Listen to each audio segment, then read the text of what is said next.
Hello everybody, this is Laura Susan Johnson, and again, please excuse the background noise.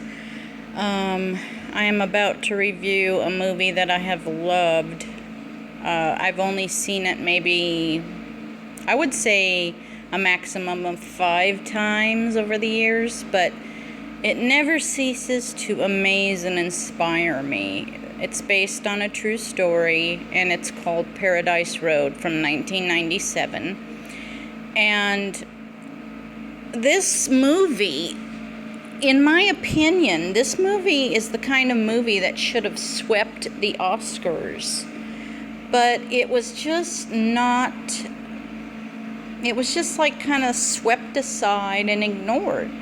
And unfortunately, when that happens, it seems as though a lot of critics did not like it. I really don't go by what other critics think. I watch a movie, and if I like it, I like it.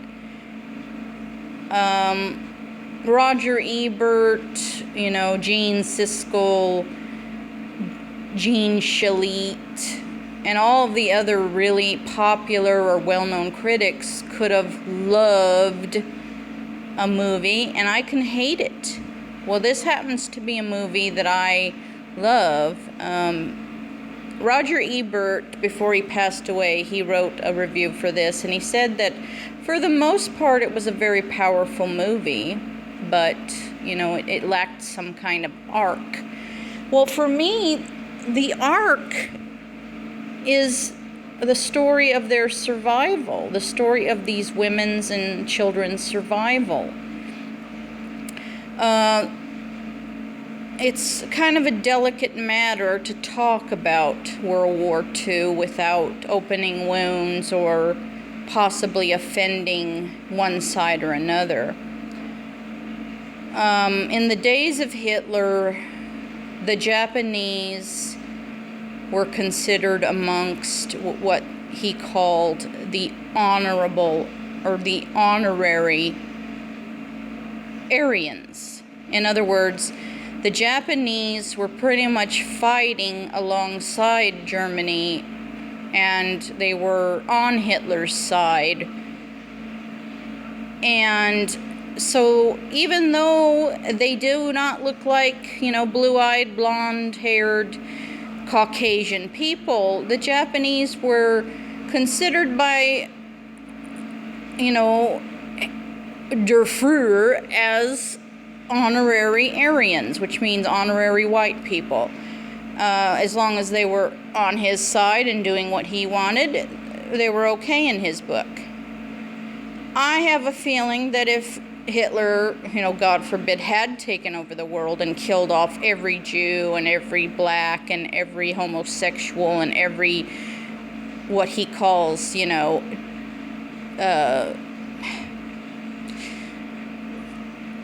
undesirable, he would have started on the Japanese next, because, there's no honor amongst scum. And Hitler, arguably is one of the most disgusting people who ever lived. So Paradise Road stars Glenn Close, who does a beautiful job. Pauline Collins, who I've never really seen in anything else, but that doesn't mean she hasn't been in a lot of stuff. It also stars Juliana Margulies, who you remember from ER and some other movies. Cate Blanchett, one of my favorite Australian actresses.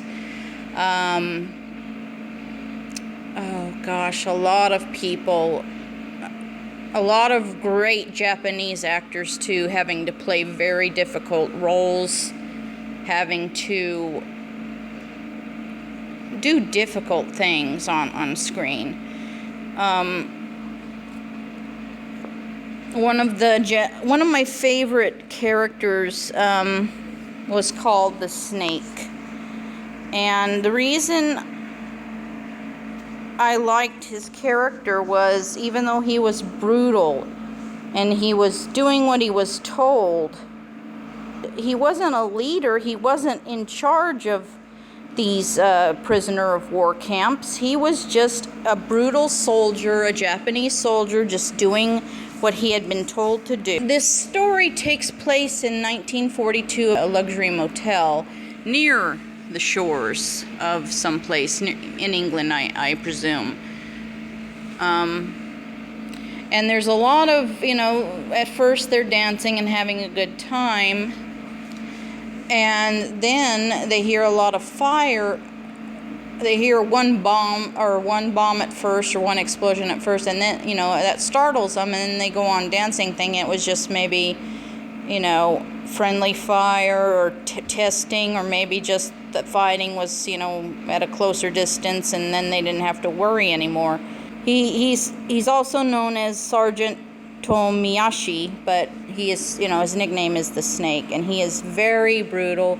But once certain things start happening, the two groups who are forced together in this situation, in this horrible world war, and this horrible, predicament, he becomes such a three-dimensional, or such a multi-dimensional character, rather than just a brute. The beginning of the movie, it just plays out like a real 1940s period drama. Once Pearl Harbor happened, of course, the U.S. entered into the war. They had to, and we had to, I should say. And Ireland considered themselves neutral at that point, but there were Irish prisoners in the war camp. They get aboard a boat, and I don't know what exactly happens. They're hit by fire, and the boat sinks. A lot of people are killed. Children are killed. Women are killed. But there are quite a few survivors. There's a nun named Sister Wilhelmina, played by Joanna Tersteege. I don't really know her. Frances McDormand has a good role as a German doctor named Dr. Verstock. There's a young, beautiful girl named Rosemary Jones, played by actor Jennifer Ellie.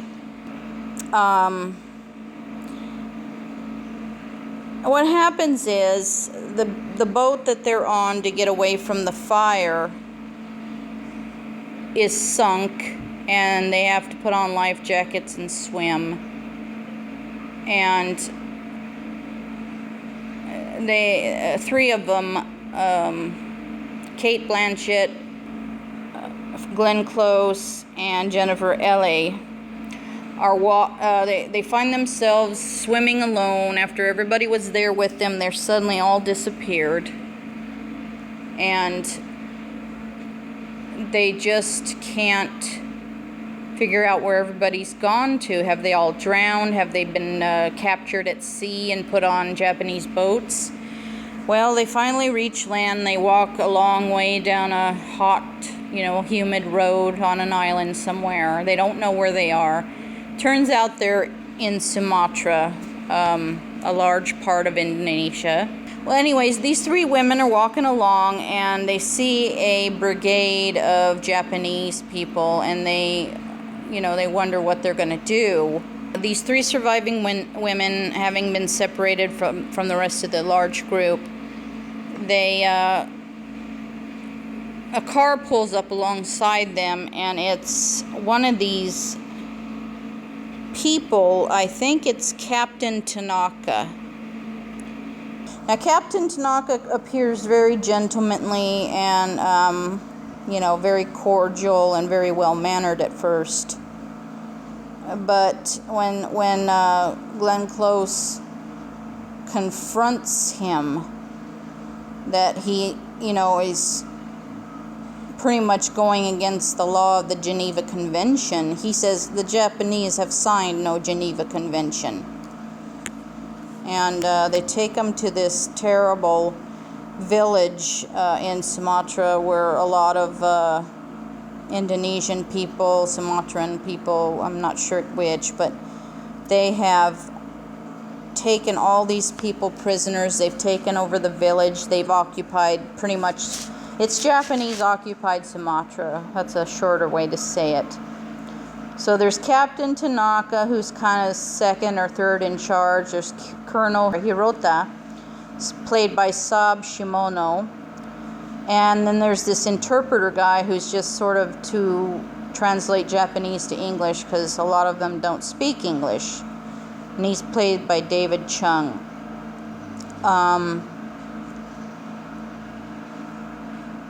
So it's awful. They take them to this village. They got all these women, cowered into corners, screaming. They're beating them. They're hitting them. There's this horrible,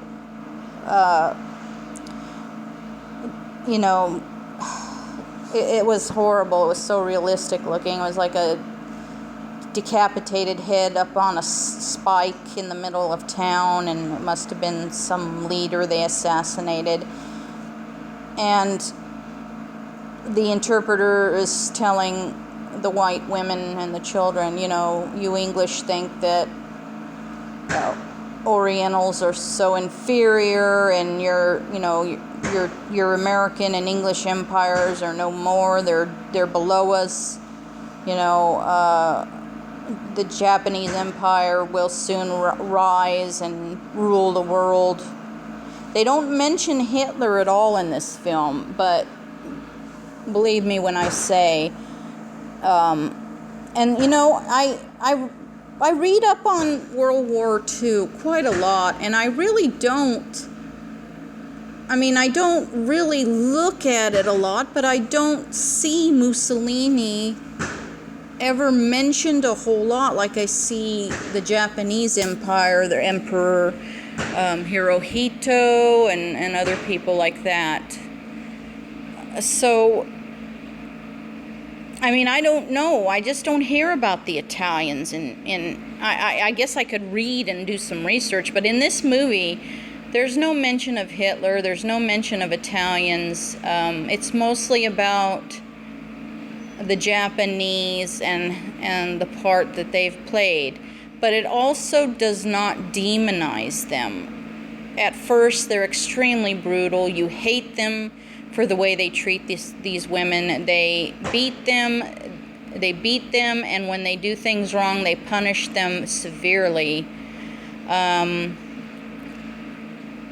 in this humid jungle, and there's malaria like you wouldn't believe. And so one Chinese woman named Wing, this character who I found such a lovely character, she was so kind, and she paid this ultimate price for sneaking over out of the underneath the wire fence to get some quinine from these guys. She traded jewelry and money and stuff just to get a bottle of quinine, which was the medicine, and I don't know, she probably still is the medicine of choice, but she paid the most horrible price. After she took the quinine, I guess she thought that she had them fooled.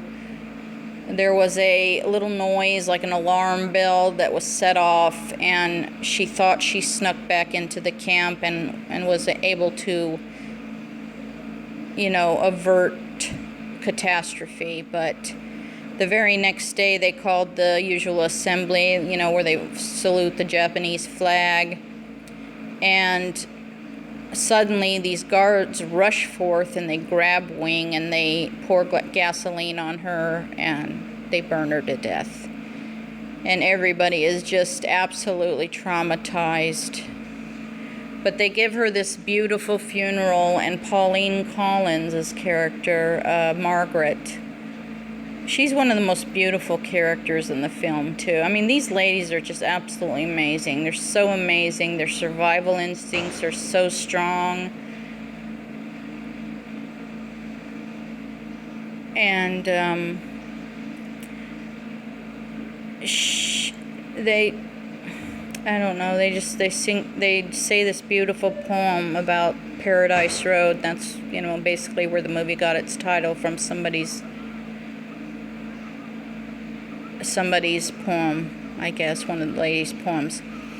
Anyway, they feed these poor women rotten vegetables, entrails, a fall, that kind of thing. Just disgusting, rotten food with flies all over it.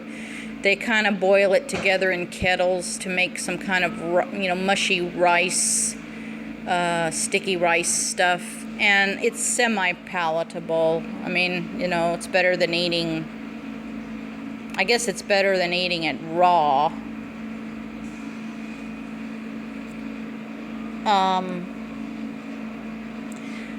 It's kind of a grim movie, as you can probably tell, but the ladies, after they begin to lose people to, the elements, to death, starvation, malaria, other diseases, there's probably cholera, diphtheria, typhoid, other stuff. There comes a point when Pauline, being a wonderful lyricist and a poet, Adrienne and Pauline come up with this idea about lifting spirits and just showing themselves and the Japanese people that are keeping them prisoner. We are alive. We are not giving up. We have a spirit in us. You cannot strip us of our spirit. You can try to strip us of, clothing, dignity, privacy. You can make us eat disgusting food. You can beat us. You can you can do all kinds of things to us, but you're not going to steal our spirits. And so it's just so important. The message to this film, or the arc to this film, is survival. It's this group of women. It's this colorful, beautiful ensemble of not only English and Dutch and Australian and American people, but the Japanese people too. This movie does not take sides. It's just a story, a true story. It's a portrait of a group of people thrown together. I don't think the Japanese love the war any more than we do, but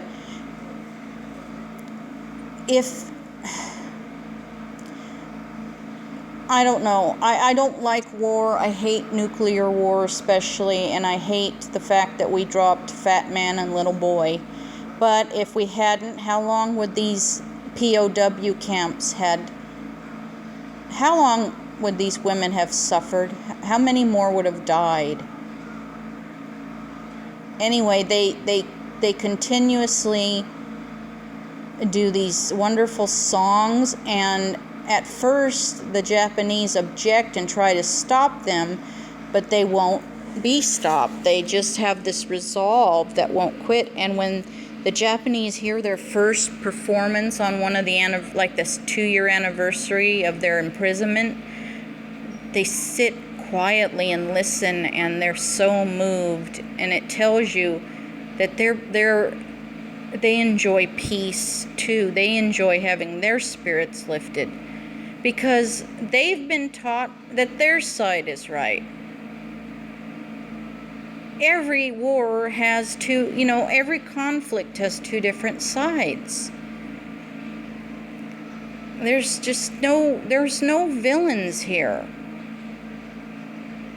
And when I found it very touching when the snake, as he's called, takes Glenn Close, Adrienne, out into a area, you think he's going to shoot her or something because he's been so mean, but instead he sings a song to her in Japanese, and he says, "Do you like that? Did you like my song?"